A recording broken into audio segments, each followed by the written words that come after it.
squared is called ME, and have a radius of the sphere is RE.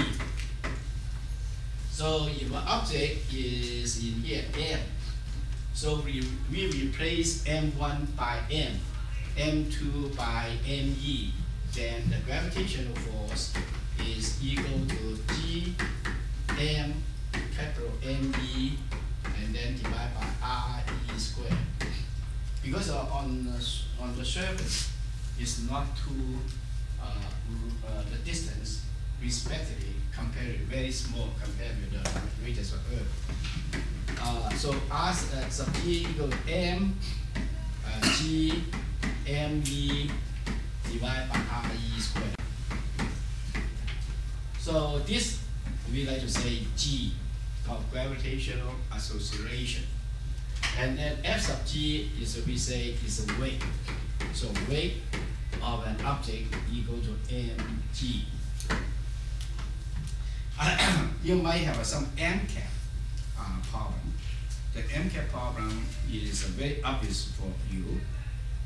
What's obvious? G. Is G a constant? No. Got you. G is not a constant. Why? Because the Earth is not completely sphere. It's a gravitation acceleration. It depends on location. So because you don't know about this, when you take the MCAT, then you have wrong answer. Then I ask you to take the MCAT again.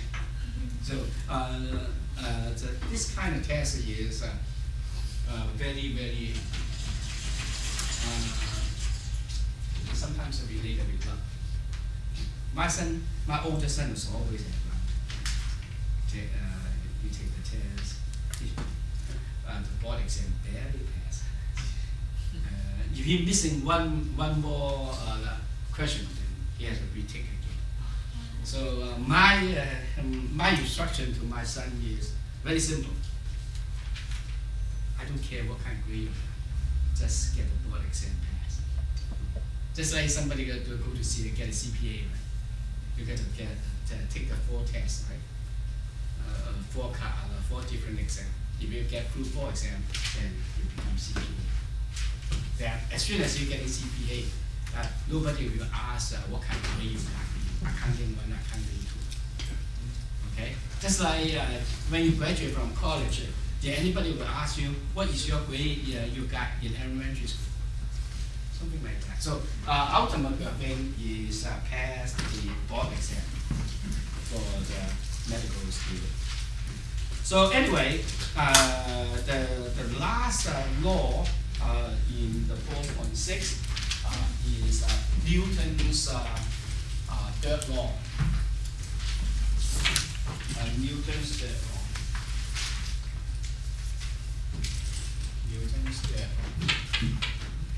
So the Newton's third law is a conceptual thing. Is just like the Newton's first law, set up some conceptual background. Newton's third law is for every action, there's a reaction. For every force, there is opposite and equal opposite force. So for every action, for every force, there is equal and opposite force and reaction. So basically, this is like the sample in here. This book is laid down here. There's a force push it down, but the object is stationary. So why? Because there's another force push it up. So force and opposite force cancel out. So they are in the rest motion. Is no motion at all. Now, if you go across the aisle in here, then if you're smiling at somebody, somebody will smile you back, right? But according to a girl who has a boyfriend, she might shock you. About in 1997, 1998, I was single because I just divorced. So we usually at night have no place to go, and I go out with my friend, go to ABC cafe and drinking coffee and chit chat. Also, somebody drive a car. And, man, that's a horrible experience. Just to see something bang, bang, the guy get killed. The guy's only 17. Yeah, so according to, later on we find out it's our friend's son. So anyway, you have a lot to do. You probably will not go out at night anyway. Okay, so we learned all this. The chapter 4 is finished. Now we have to apply the Newton primary, apply for Newton's first law and Newton's second law. The Newton's first law is dealing with object at rest. So we have one problem like this. So for example, we have some line like this. So all these things cancel. So that means in order for first law, the summation of f is equal to 0. When an object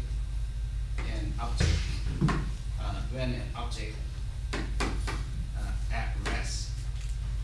So who does using this very often is architect, civil engineer, mechanical engineer.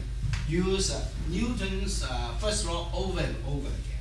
So you got to figure out where's the force come from, and then you just applying the law. In which case, homework example 4.2, and then 4.4. Okay. Now on chapter 4, we emphasize another thing: is no friction, no air friction.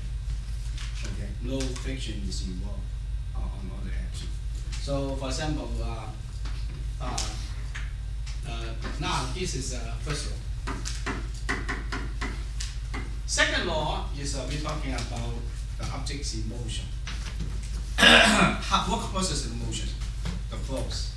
So obviously we have some kind of example like this. This is example 4.2. Then another example is there's a hill here. Have a lot of snow. Why we are choosing these cases? Because no friction. So they have some kit here and then slide down.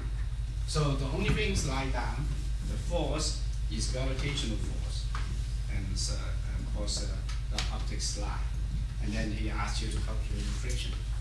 The whole series of problems is like this going on the examples.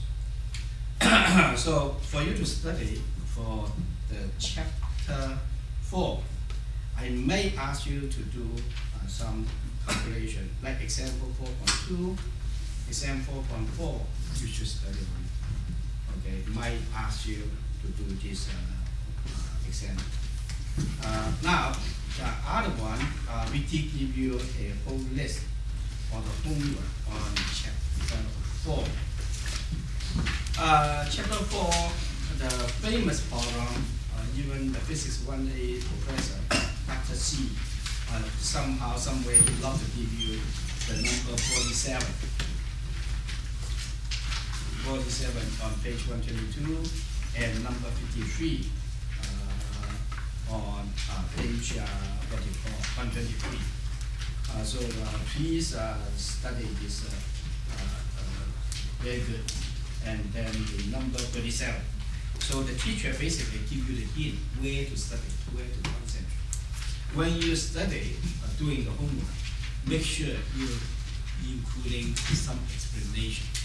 So, for example, you're using Newton's law, based upon Newton's second law, or based upon Newton's first law, the summation F equals 0.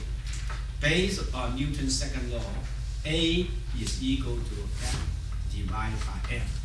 And then from that on,